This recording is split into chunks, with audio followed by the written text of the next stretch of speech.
Midnight somewhere in Indian Territory, year 1878. 20 hooded riders in white robes surround a solitary campfire in the middle of nowhere. Lit torches. Ropes prepared for lynching. Rifles aimed at a single man. That man is Bass Reeves, a former slave turned the deadliest federal marshal in the Wild West. What happens in the next 60 minutes will be erased from every history book for over a century. Because when the smoke clears and the sun finally rises over the Oklahoma prairies, only one man rides out of that camp alive. And it's none of the hooded men. This isn't a Hollywood movie. It's not a legend invented to sell tickets.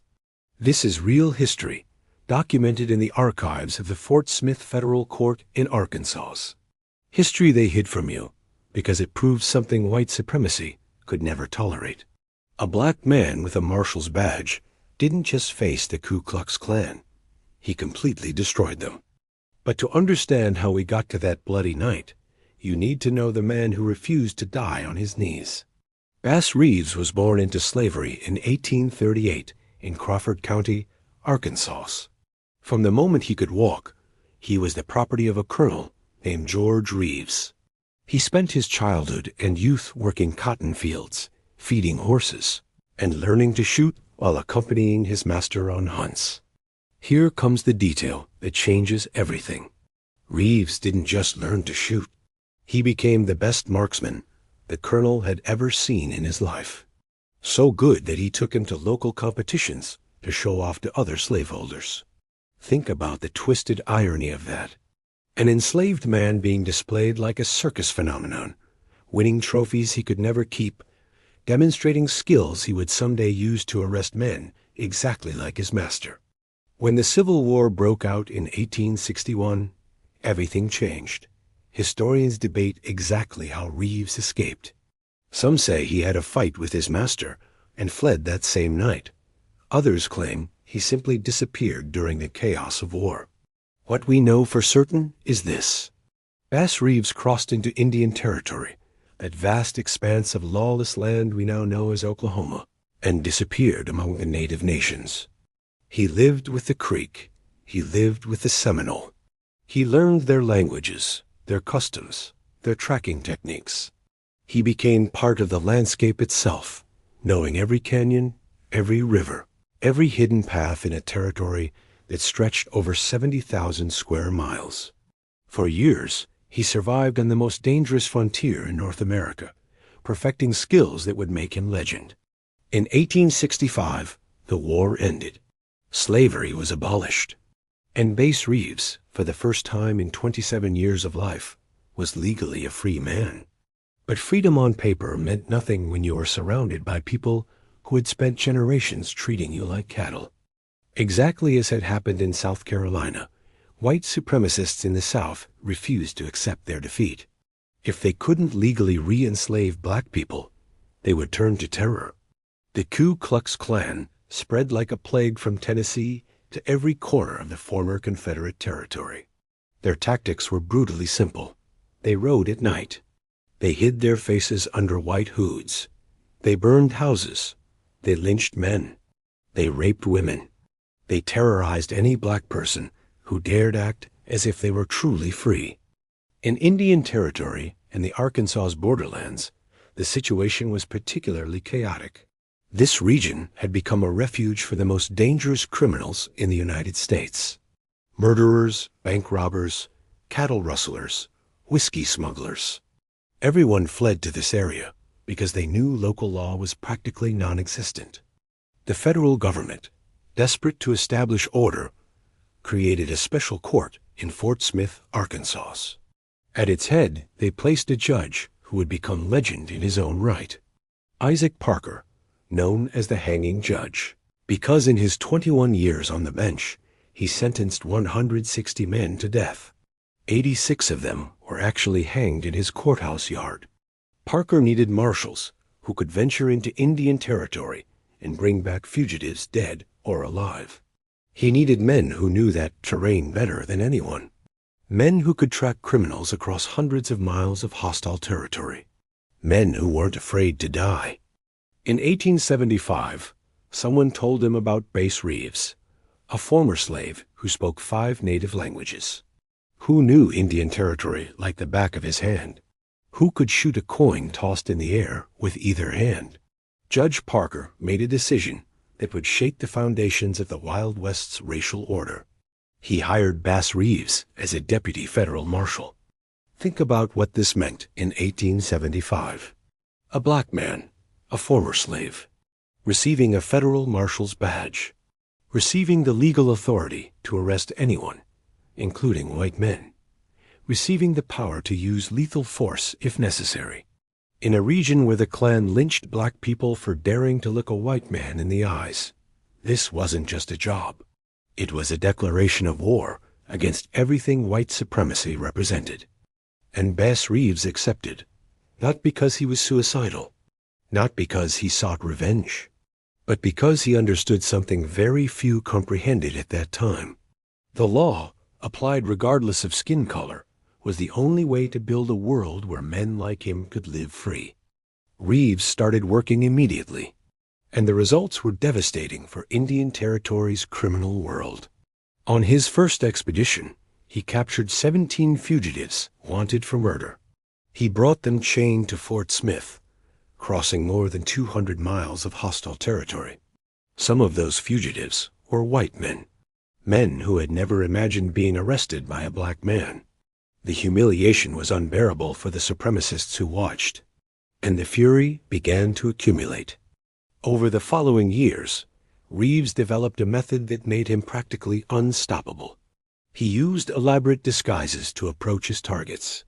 He dressed as a wandering preacher, as a drifting cowboy, as an impoverished farmer, as a harmless old man.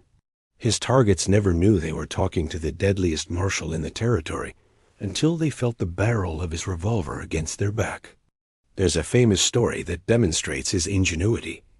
Reeves was looking for 2 fugitive brothers accused of murder. He disguised himself as a vagrant, with ragged clothes and a destroyed hat. He walked to the mother's house and pretended to be lost and hungry. The woman, suspecting nothing, invited him to dinner. While eating, Reeves saw the brothers' boots sticking out from under the beds where they were hiding. He finished his meal calmly. He thanked the lady for her hospitality. And when the brothers came out of hiding thinking the danger had passed, they found Reeves waiting outside with handcuffs in his hands. Let me ask you something. If you were hunting criminals in hostile territory, completely alone against gangs of armed killers, how long do you think you'd survive? Reeves did it for 32 years. He arrested more than 3,000 fugitives in his career. He killed 14 men in shootouts. He never received a fatal bullet wound, although his hat and belt were pierced by gunfire on multiple occasions. The statistics alone are astonishing. But what really enraged white supremacists wasn't the numbers. It was the way Reeves operated. He treated all prisoners exactly the same, regardless of their race. Whites, blacks, natives, mixed race. Everyone received the same treatment. Everyone was handcuffed the same way. Everyone was brought before the same judge. Equality before the law, which to us today seems like a basic concept, was a direct affront to everything the Klan and its sympathizers represented. Every white fugitive Reeves dragged chained to Fort Smith was a living refutation of supremacist ideology. And that night, when he turned an ambush of 20 men into an improvised cemetery, he proved that violence also flowed in both directions. Rumors began circulating through taverns and frontier towns. That Negro is getting too big for his britches. Someone needs to teach him his place. We need to give him a lesson he'll never forget. Threats arrived constantly. Anonymous notes left at inns where Reeves stayed. Messages whispered through intermediaries. Warnings that certain roads weren't safe for a marshal of his color. Reeves ignored each and every one of those threats. He kept working. He kept arresting. He kept proving that the law was stronger than hate. But the Klan wasn't going to sit idle forever. Sometime between 1877 and 1879, the exact records vary because the perpetrators didn't want to leave evidence of their planned crime. A group of night riders decided the time had come to eliminate the Black Marshal, who dared to challenge their authority. What we know for certain is this. Bass Reeves was returning from a deep mission in Indian Territory. He had captured several fugitives and delivered them to Fort Smith. Now he was traveling alone toward his next assignment, moving through territories where white supremacists had considerable influence. Reeves was a methodical man. He never camped in obvious places. He never lit fires that could be seen from afar. He never slept more than a few hours in the same spot. But that night, something was different. Perhaps he was more exhausted than normal after weeks of pursuit. Perhaps he chose a site that seemed perfectly defensible but had been observed for days. Or perhaps it was a trap prepared with information from someone in Fort Smith who knew his route. What we know is that he camped on a small rise surrounded by trees, near a stream that provided water and a potential escape route. It was the type of defensive position any experienced soldier would choose. High ground, natural cover, clear lines of sight toward the main approaches.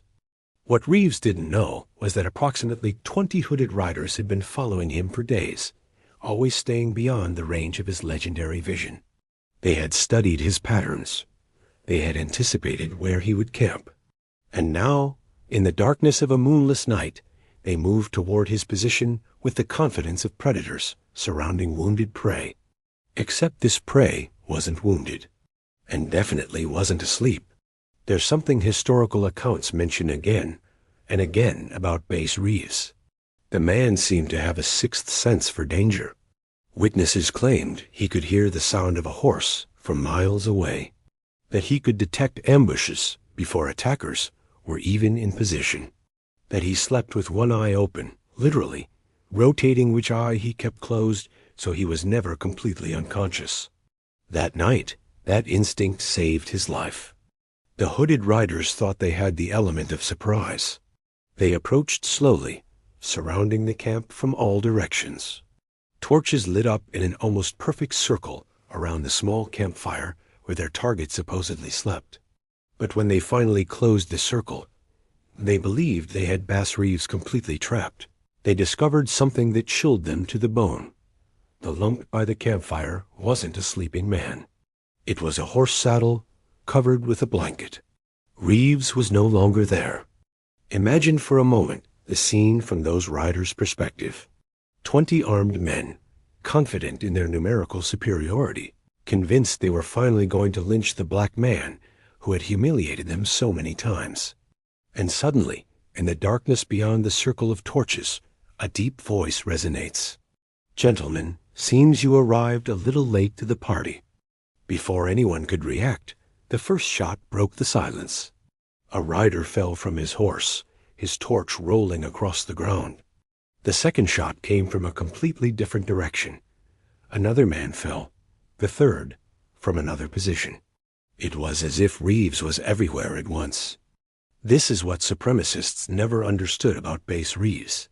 He wasn't just a good shot. He was a tactical master who had spent years surviving in hostile territory against all types of enemies. He knew the land. He knew the shadows. He knew exactly how to move in darkness, while his enemies were blinded by their own torches. The torches the hooded men had brought to intimidate their victim became their worst enemy. Every man holding one was perfectly visible in the darkness, an illuminated target against the black night. Meanwhile, Reeves moved like a specter among the trees, firing from positions he constantly changed. There are witnesses who survived that night. Their testimonies, fragmentary and frequently contradictory because they were terrified, describe a scene of absolute chaos. Horses rearing, men screaming, shots coming from impossible directions, and always, that deep voice mocking them from the darkness. They thought they were going to catch a defenseless black man. They found an armed demon who knew that terrain better than any of them. The first minutes were the bloodiest. Reeves, taking advantage of the initial confusion, eliminated at least 5 or 6 attackers before the group could organize any coherent response. By the time the survivors finally extinguished their torches and tried to use darkness in their favor, the damage was already done. But Reeves hadn't finished. He moved toward the positions where the attackers' horses were tied. With surgical precision, he cut the reins of several animals, scaring them into fleeing into the night. Now the survivors weren't just under fire. They were losing their means of escape. Panic completely seized the group. Men who had come to lynch started fleeing on foot, stumbling in the darkness, abandoning weapons and torches. But fleeing from Bass Reeves on his own terrain was practically impossible. He knew every rock, every tree, every depression in the ground. The fugitives ran blindly. He moved with absolute purpose. What happened during the following hours is only partially documented. We know that at dawn, the scene in and around the camp was devastating. Bodies in white robes stained with blood scattered among the trees. Riderless horses wandering across the prairie. Abandoned weapons. Lynching ropes that would never fulfill their sinister purpose. And Bass Reeves, standing by the remains of his campfire, methodically reloading his revolvers with completely steady hands. Here comes the part that truly defines this man's character. Reeves was a law enforcement officer, not an executor of personal vengeance. He had every moral and probably legal right to kill each of those attackers. They had ambushed him with intent to lynch. Any jury would understand self-defense. But in the midst of that carnage, Reeves made a calculated decision. He let one of them live. Accounts vary about who exactly this survivor was. Some say he was the group's leader, a man Reeves recognized as someone prominent in the local community. Others claim he was simply the youngest in the group, barely a teenager who had probably been dragged into that suicidal mission by older relatives. What we know for certain is that Reeves deliberately allowed this man to escape, not out of blind mercy, out of pure strategy. That survivor would carry a message back to anyone thinking of repeating the feat, a message written in the blood of his fallen companions. Crossing Bass Reeves means death, not the possibility of death, not the risk of death, the absolute certainty that those who face him will end up feeding the vultures of Indian Territory. Think about the psychological impact of that decision. A single man, ambushed by 20 armed attackers, not only survives, but annihilates practically the entire group. And then, as if it were a signed message, he leaves a witness to tell the story. That's not simply surviving an attack. That's sending a statement that would resonate through every tavern, every clandestine meeting, every secret clan council in the region. The black man with the badge is not someone you can touch. Subscribe if you're enjoying the video. But the Klan wasn't going to stand idle forever. At some point between 1877 and 1879, exact records vary because perpetrators didn't want to leave evidence of their planned crime. A group of night riders decided the time had come to eliminate the black marshal who dared challenge their authority. Now, let me ask you something. If you were part of another Klan group in that area, and you heard what happened to 20 of your hooded brothers, would you still think attacking Bass Reeves was a good idea? Exactly. And that was precisely what Reeves calculated. In the weeks and months following the incident, something remarkable began to happen. Attacks against Bass Reeves practically ceased. Anonymous threats diminished. Night riders who had previously followed him at a prudent distance stopped appearing. The message had been received loud and with absolute clarity. But here comes the part history books decided to bury. What happened that night wasn't just a personal victory for Bass Reeves. It was a demonstration that armed and organized resistance against supremacist terror worked. It was exactly the same pattern we had seen with South Carolina's black militias years before. When oppressed communities have the means to defend themselves, when they can respond to violence with legitimate lethal force, terrorists retreat. Cowards who only attack when they believe they have absolute advantage suddenly discover their victims can bite back, and they flee. Bass Reeves wasn't just a man defending himself. He was the embodiment of a principle white supremacy couldn't tolerate. The principle that a black man, with legal authority, with weapons, with superior skills, couldn't just equal whites. He could absolutely defeat them. Every white fugitive Reeves dragged chained to Fort Smith was a living refutation of supremacist ideology. And that night, when he turned a 20-man ambush into an improvised cemetery, he proved that violence flowed in both directions too. The Fort Smith court records from that era are fascinating if you know where to look. There are oblique mentions of incidents involving armed groups confronting marshals. There are references to unidentified bodies found in remote territories. There are prisoner testimonies mentioning having heard stories about a black marshal who was impossible to kill. But you'll never find an official entry saying the Ku Klux Klan attacked Bass Reeves and was massacred. That would have been too embarrassing to include in the historical record whites controlled. It would have contradicted too many convenient narratives about racial superiority and the inevitable submission of black people. So the story was buried, fragmented, scattered among oral testimonies from black communities who knew the truth but were rarely consulted by white historians. Reduced to local legends that academics dismissed as exaggerations or inventions. For over 100 years, generations of Americans grew up without knowing that one of the deadliest men of the Wild West was a former black slave who had humiliated and destroyed supremacist groups on multiple occasions. What makes the story of that night particularly significant is that it wasn't an isolated event. It was part of a consistent pattern in Reeves' career. Again and again, groups of men tried to kill him. Bandits seeking revenge for arrested companions. Relatives of executed criminals. And yes, white supremacists who couldn't bear the existence of a successful black marshal.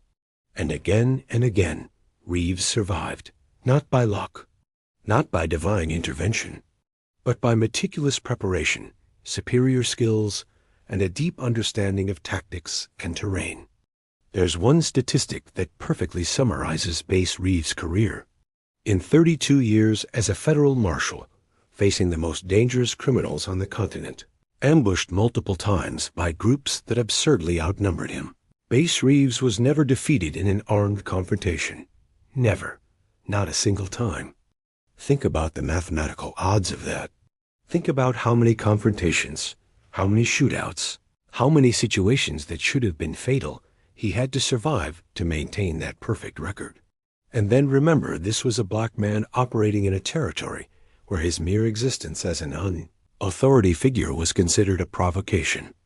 Bass Reeves continued working as a marshal until 1907, when Indian Territory was absorbed into the new state of Oklahoma. He was nearly 70 years old when he finally hung up his revolvers. He had survived practically all his contemporaries, both allies and enemies. He had seen two incarnations of the Ku Klux Klan be born and die. He had witnessed the Wild West transform from a lawless frontier into part of modern civilization. He died in 1910 in Muskogee, Oklahoma. Local newspapers published brief obituaries, mentioning him as a distinguished marshal without going into too much detail about his exploits. The black communities he had protected for decades mourned him deeply. White communities, for the most part, chose to forget him as quickly as possible. And for nearly a century, that's how it remained. Forgotten, erased, reduced to footnotes in regional histories few read. The legend of the Lone Ranger, a fictional Wild West hero, was created in 1933. Many historians believe it was directly inspired by Bass Reeves. But instead of recognizing the real hero, a black man, they created a whitewashed version that could be consumed by mass audiences without making anyone uncomfortable. Think about the poisonous irony of that. The deadliest man of the Wild West, a marshal who arrested more criminals than any other in American history. A warrior who destroyed Klan ambushes and survived decades in the continent's most dangerous territory. And Hollywood decided it was more convenient to invent a fictional white cowboy than celebrate the real black hero. But here's where the story takes a turn yesterday's supremacists never anticipated. In recent decades, black historians and some white allies had begun reconstructing the true story of Bass. Reeves, books, documentaries, monuments. Slowly, fragment by fragment, the truth is emerging from the pit where it was buried for generations. The night the Klan surrounded Bass Reeves is finally being told. Not as an exaggerated legend, not as baseless folklore, but as what it really was. A historical moment where a black man, armed with skill and backed by federal authority, demonstrated that resistance against racial terror wasn't just possible. It was devastatingly effective. Subscribe if you enjoyed the video, so the next time someone tells you the Wild West was conquered exclusively by white cowboys, the next time you see a movie where all the frontier heroes had the same skin color, the next time someone suggests African Americans were always passive victims waiting for whites to save them. Remember October or November of 1878, the exact date lost in incomplete archives, but the event documented by multiple sources. Remember 20 hooded riders surrounding a solitary campfire, absolutely certain they were finally going to lynch the black man who had humiliated them. Remember the shots in the darkness, the screams of panic, the bodies falling one after another. Remember dawn revealing white robes stained with red scattered across the Oklahoma prairies. Remember a single man, a former slave turned marshal, reloading his weapons with absolute calm as the sun rose over the battlefield. Remember that only one man rode out of that camp that morning, and he wasn't wearing a white hood. He was wearing a federal marshal's badge of the United States of America. That's the story they hid from you. That's the truth they didn't want you to know. Because knowing it means understanding that black freedom has always been won through black resistance, not through white permission. It means understanding that when oppressed communities have the means to defend themselves, terrorists run. It means understanding that men like Bass Reeves weren't miraculous exceptions. They were proof of what African Americans could achieve when white supremacy stopped actively blocking their power. Bass Reeves didn't ask permission to be a hero. He didn't wait for white society to decide he was ready to carry a gun. He took his destiny into his own hands and became the living nightmare of every criminal and every supremacist in Indian Territory.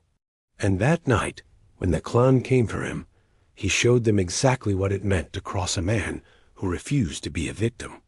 That's the lesson. That's the truth. And now, finally, it's a story the world is beginning to know.